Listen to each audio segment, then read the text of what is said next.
Os Piratas Rocks foram a tripulação mais poderosa da história de One Piece, e mesmo assim fracassaram. Comandada por Rox the Shebeck, contando com Barba Branca, Big Mom, Kaido, Wang Zi, Silver Axe, Capitão John, entre outros monstros, no papel esse time estelar seria virtualmente imbatível. Que grupo de personagens conseguiriam se juntar para bater de frente com uma tripulação tão terrível e tão poderosa? O incidente de God Valley não é o suficiente para explicar sua queda, porque mesmo Roger e Garp lutando juntos no auge, provavelmente não seriam o suficiente para parar um dos piratas mais temidos de todos os tempos, Shebeck, e seu bando, que contava simplesmente com 3 futuros Yonkous e mais alguns piratas lendários. O próprio Barba Branca, que é reconhecido historicamente como o maior rival do Rei dos Piratas, era um dos subordinados do Rox. Realmente é um nível inimaginável para os parâmetros atuais do mangá.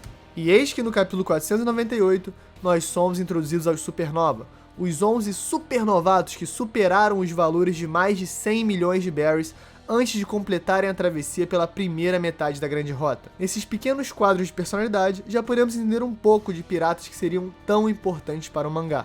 Em One Piece, que é um mundo tão rico de história e desses colossos impávidos que dominam eras, não apenas anos ou temporadas, eles representam o futuro, o que está a vir de pior, afinal, eles são a pior geração. E durante a Guerra de Onigashima podemos entender exatamente por que o futuro sempre chega, por que os Piratas Rocks falharam e por que os Supernovas ainda estão de pé, mesmo que individualmente mais fracos que esses monolitos de poder que são Big Mom e Kaido. No flashback do último capítulo, 1049, nós observamos como Kaido abandonou a Big Mom em um certo momento por volta do incidente de God Valley, um movimento que pode ter custado a coesão do maior bando que já existiu, um bando que era unido meramente pelo poder e desejo do seu capitão, e que veio a se desfacelar quando enfrentando um obstáculo realmente à altura de sua reputação. Agora essa dupla tenta lutar do mesmo lado depois de mais de 30 anos, não como jovens consagrados do bando mais poderoso de todos os tempos,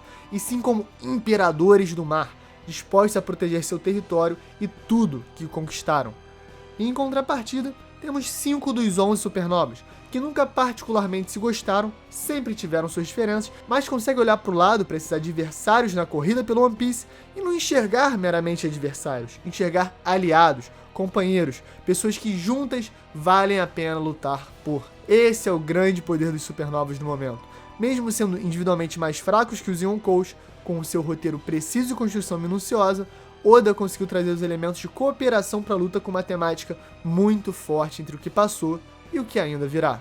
A Guerra de Onigashima é o início do fim da Era dos Yonkou, e Luffy, Law, Kid, Zoro e Killer são a verdadeira estrela supernova que vai consumir todos os astros em seu caminho. Fala galera, Chapéu Espera aqui, eu sou o Derek e hoje um dos maiores episódios da história de One Piece, o melhor episódio de animação da história de One Piece de ação. Certamente de ação, o melhor de todos. O 1015, cara, vai ser difícil de bater. Mas 2 semanas depois, outro episódio histórico, magnânimo, gigantesco. Então, cara, dá o slap no like, dá essa moral, se inscreve. Olha só, essa camisa não é da loja, é um protótipo, mas tem a verdadeira lá na loja, chapeuespada.com, checa os links na descrição. Tem outros links relevantes aí que me ajudaram na pesquisa pra fazer esse vídeo. Então, chega de mais delongas e bora pro vídeo. Chama a vinheta, chama a vinheta. Esse provavelmente é o melhor episódio de ação da história de One Piece. Desde o 870, na luta contra o Katakuri, não vemos tanta ação contínua e bem feita. Tudo é maravilhoso. As extensões de cena, a animação, ritmos, efeitos, a dublagem. É um episódio que é tecnicamente muito bem executado e é mais um passo para One se tornar uma das sagas mais memoráveis da história dos animes. Agora, não só nas páginas controladas pelo Oda, mas também na telinha de todo mundo que tem o privilégio de acompanhar uma série tão incrível. A primeira cena já abre com a maravilhosa transformação do Luffy no Gear 4, feita pelo Naotoshi Shida, que é um dos caras da Toei para cena de ação importante. E também temos que dar os louros ao ataque que vem em seguida, uma sequência comandada pelo supervisor de animação do episódio, uma das joias da Toei, o Yon Setu, que durante toda a duração simplesmente destrói com sequências hiper criativas, plásticas e vivas. Cara, e o mecha do Kid, eu zoei muito na época, quando lançou o mangá. E eu ficava gastando, porque eu falava, cara, qual o sentido de você ter um mecha gigante pra dar soco no Kaido se ele tanca todos os socos? Só que, no anime, cara, o bagulho é muito emocionante. é robô gigante, artisticamente moldado, ecologicamente consciente, porque o bagulho é todo reciclado, né?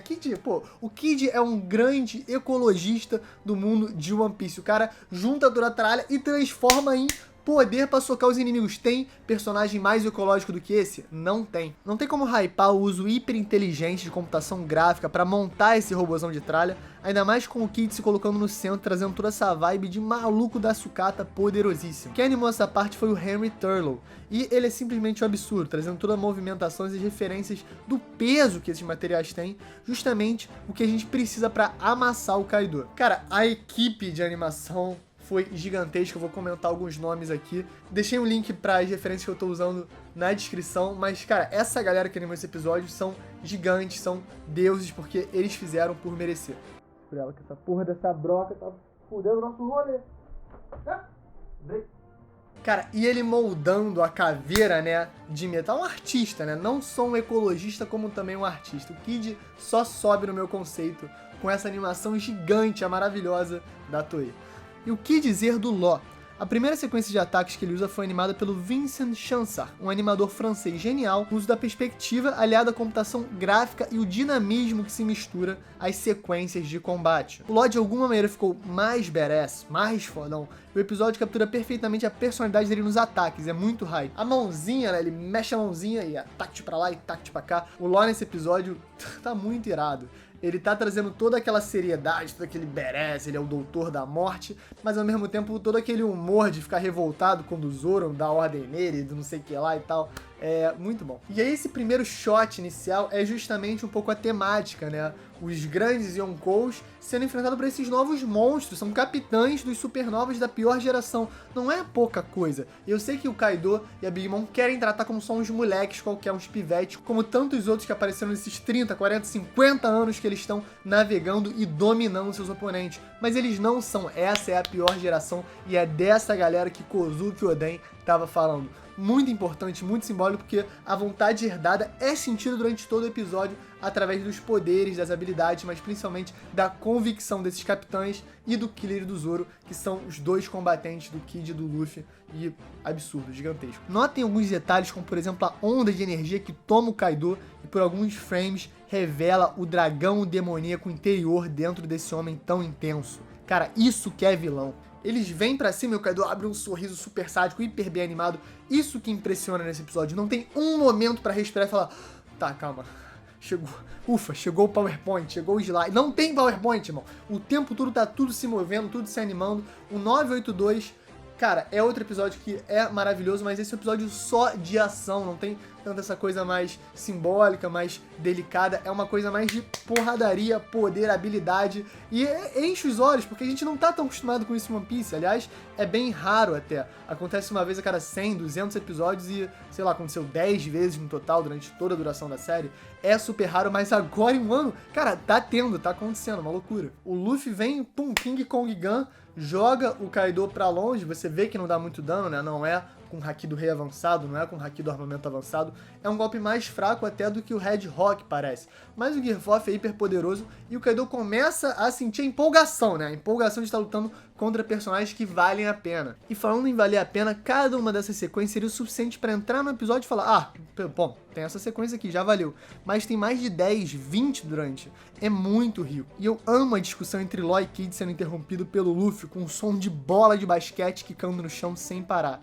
Um detalhe brilhante que traz muita vida, muito dinamismo pra quebrar um pouco a ação e trazer um humor típico de One Piece que a gente tanto ama. Cara, que sequência, né? O Kaido toma vários golpes e aí ele já fala que ele tá lembrando daqueles dias. E a gente vê Garp, Roger, Oden, personagens que levaram Kaido até o limite. Então, obviamente, a gente lembra de God Valley de alguma maneira, mas, ao mesmo tempo, a gente lembra do passado do Kaido com o Oden. E é isso que tá em voga. Tanto que a Ema, que é a espada do Zoro, traz um simbolismo também nesse episódio quando ele vai fazer o seu ataque. O Kaido não esquece do Oden porque ele alugou simplesmente um castelo feudal em sua mente e não vai sair de lá tão cedo. E a transformação do Kaido também é especial, né? Como se fosse um lobisomem dragão ali se moldando. Os animadores certamente se divertiram com essa sequência. E não é um lobisomem, porque não é lobo, não é homem. Então a gente chama essa transformação de a transformação do Dragonia, sacou? O Dragonia, o Oni, dragão. Sou gênio, né? Pode falar, Dragone, pô. E é muito hype o jeito que o Kaido ameaça os Nakamas do Luffy, já trazendo as memórias ao fundo, tomando a tela, e aí o fogo do ódio também tomando conta do nosso Capitão Balão Quicante. Durante essa sequência, os Yonkous estão basicamente estabelecendo tudo que os Supernovas têm a perder. Que esse embate irá separar quem tá realmente próximo de se tornar rei dos piratas e quem vai perder tudo e morar de aluguel. E aí o Kaido, God, começa a entrar em ação, porque realmente dá essa impressão esse episódio, que são dois deuses, dois seres divinos que têm o poder dos elementos, da força, de tudo, para combater esses capitães supernovas. A sequência do Tornado Dragão, que é bem mais contida no mangá, se torna um show à parte, com toda a dinâmica do personagem percorrendo um grande território para tentar escapar desses golpes tão avassaladores e pesados. Dá muita impressão de ser uma boss fight, e são detalhes pequenos, como o Killer desviando de um dos braços do mecha do Kid, que ficou pelo caminho, que realmente torna esse episódio algo especial, entre os melhores momentos da história do anime. E aí, quando tá todo mundo passando mal com as lâminas, o Zorão só compra. Breba! Dá o forehand aqui, dá o backhand dele aqui, como se não fosse nada. Ele tá pronto já pra dar um golpe poderosíssimo. Eu gostei também como essa sequência trouxe muita emoção, porque inseriram um flashbackzinho do episódio 1015, né, do capítulo 1000, com o Kinemon nos braços do Luffy. E eu acho importante a gente relembrar desses momentos de ação, porque a gente tá aqui. É por Wano, é pelos samurais, é pelos bainhas, é pra libertar toda essa gente. E, óbvio, o anime não vai fazer a gente esquecer disso.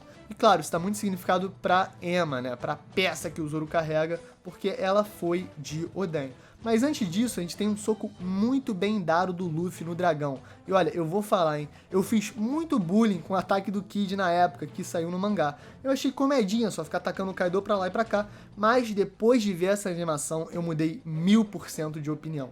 O ataque ficou completamente badass e absurdo. Fizeram questão de trazer todo o peso desses colossos. E até quando o Kaido toma esse suplex da morte da sucata, ele cai com o resto do corpo que nem uma corda batendo no chão. Afinal, ele é um grande dragão longo. Muito genial, muito inteligente a animação.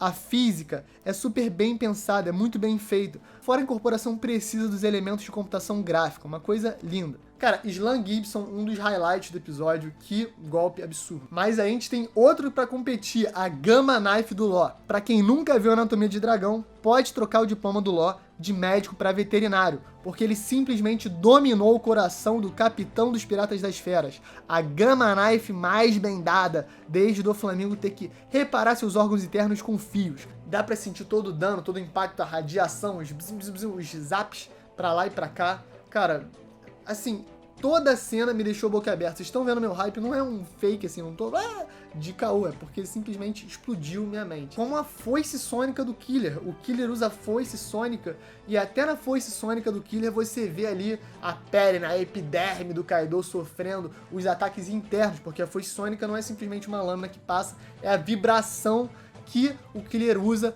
para dar dano no dragão. Também um golpe genial, que o Killer é muito inteligente, né? O Killer é um combatente super inteligente. Eu gosto também como o olho do Killer fica em relevância durante vários momentos da luta, porque ele foi um cara que sofreu muito pessoalmente com o Kaido e com o drama todo de Orochi em um ano, quando ele foi obrigado a comer um Smile e virou um pleasure, né? Sofrendo por aí, rindo que nem um maluco, perdeu até a sanidade mental. Mas aí as coisas complicam, porque a deusa Big Mom começa a fazer o seu melhor cosplay de Zeus e taca-lhe raio em tudo e todos. Esse momento do Indra, né, que todo mundo toma uma porrada, o Killer em específico toma um golpe bem forte, é importante porque ele mostra como a Big Mom, ela é meio que a maga, né? Ela é o suporte, mas assim, um suporte que tanca tudo. Então assim, super roubado, é uma deusa mesmo. Ela solta raio de tudo quanto é lado, explode todo o campo de batalha e a área de efeito, né? O que ela consegue atingir é absolutamente brutal e gigantesca. A Big Mom, ela é uma dessas personagens que parece que não tem nenhuma brecha para combate, porque tanto a longa distância quanto a curta distância ela pode te amassar. Mas a gente tem mais um, né, dos highlights do episódio, que é o Zorão pedindo pro Law aquela, caronita, né? O Law meio revoltado, não vou dar porra nenhuma, vou dar sim, blim, joga ele pra defender o Luffy do Borobreath. O Zoro de maneira muito épica, cara, que animação, vem perfeito, com a forma perfeita dentro do fogo, corta ele e aí já pede mais uma caroninha pra dar a distância pro ataque. Até a Big Mom sente medo porque ela vê a aura ali na espada, ela vê a aura do Zoro e fala, cara, esse ataque aí segura, hein? Será que a Big Mom sabe que aquela cicatriz do Kaido foi feita pelo Oden? Será que já tiveram essa conversa? Acho que é possível, porque a preocupação dela de Kaido contra espadachins parece estar mais elevada. O Zoro erra, mas o Kaido já... O triplex na mente do Kaido é automaticamente ativado. Ele lembra do Oden, mas passa, né? Passa reto, corta completamente o chifre de Onigashima. E a gente tem a sequência final do episódio, é o Kong Gatling Gun do Luffy. Cara, que também é uma animação absurda. Você vê os frames de impacto, você vê os efeitos, a animação. É tudo de muito bom gosto, muito inteligente, muito hype. Cara, eu estou hypado, eu estou há 15 minutos hypado. E é porque eu nunca vi isso em One Piece, eu nunca vi uma sequência tão longa de ação fora filmes. Eu acho que esse episódio supera alguns filmes em ação. Por exemplo, o filme Gold não tem sequências tão incríveis como esses 18 minutos aqui de pura ação, de puro hype. Não tem um PowerPoint, não tem um momento parado. É uma sequência insana e a gente estava vendo o mangá, sonhava com isso, mas não acreditava. E agora tá aí. Então, o episódio 1017 é realmente uma obra de arte, eu sou muito grato. Checa os links na descrição. E, cara, que povo hype, que povo talentoso, que animadores, galera do storyboard, direção de animação, Toei Animation, sei lá, todo mundo que toma as decisões, são brilhantes. O One Piece Podcast, com esse podcast gringo famoso, vai receber o Henry Turlough essa semana, que é um dos animadores que, se não me engano, fez 25% do storyboard desse episódio. Então, quem souber inglês, né, tiver bastante influência, dá uma checada sim, porque vai ser um papo muito interessante e ele até vai dar um insight sobre como decidem as extensões de cenas, sobre possíveis fillers e tudo mais. E no final das contas, o que imperou também foi como os supernovas se ajudaram para tentar derrotar Kaido e Big Mom, que lutam bem mais individualmente, apesar da Big Mom estar preocupada com alguns golpes que o Kaido vai tomar. Esse é o motivo dos Piratas Rocks terem acabado no final das contas, né? Os caras simplesmente não conseguiam lidar um com o outro, não conseguiam cooperar. Tanto que o Kaido abandona a Big Mom, né? Deixa ela de pista numa aliança que, mesmo que se mantivesse só os dois, certamente poderia continuar o legado de Rocks, porque eles teriam poder pra tal. É Big Mom no auge e Kaido também no auge, o jovem, né? Se você acha que o auge dele é agora, porque ele ficou treinando durante 30 anos, enchendo a cara e entrando em depressão em um ano. Bom, enfim, não precisa entrar nesse assunto. Galera, estou empolgado, estou hypado, esse episódio foi absurdo. Se você entendeu o que eu falei, obrigado. Se você vê 1.5 e 2 vezes, deve ter sofrido um pouco, porque eu estou falando vezes 2 hoje. E é isso, galera. Esse foi o episódio. Checa o chapéudeespalha.com, checa os links na descrição. Obrigado por terem chegado aqui. Alanzito, você é brabo. E é isso, galera. Valeu!